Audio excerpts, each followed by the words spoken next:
Criado por Tony Bryce. História dos Vikings. Viking é o termo usado para se referir aos nórdicos que habitavam a Escandinávia em um período que abrange os anos de 793 d.C. a 1066 d.C.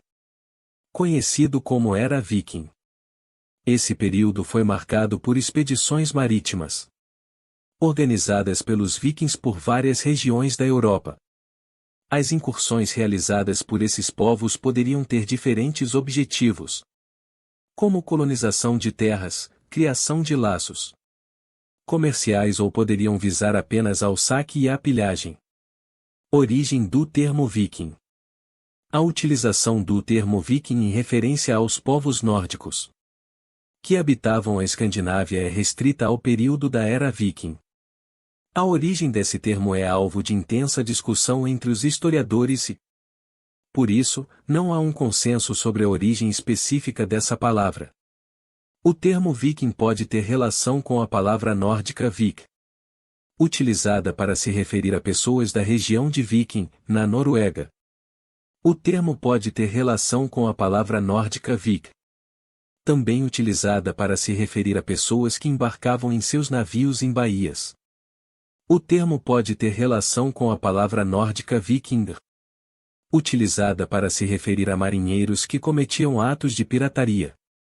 O termo pode ter relação com a palavra do inglês antigo viking, utilizada para se referir àqueles que frequentavam portos para realizar comércio. Essas são apenas algumas das hipóteses levantadas em relação à etimologia da palavra viking. De toda forma, sabe-se que os vikings não utilizavam esse termo para se referirem a si mesmos enquanto povo. A popularização desse termo, com esse sentido, aconteceu somente a partir do século XVIII. É importante também pontuar sobre a maneira como os nórdicos eram chamados fora da Escandinávia. Essa listagem também foi trazida pelo historiador Johnny Langer. No idioma anglo-saxão, os nórdicos eram chamados de Viking. Na França habitada pelos francos, o termo era Nordani. Na Irlanda, noruegueses e dinamarqueses eram distinguidos com diferentes nomes.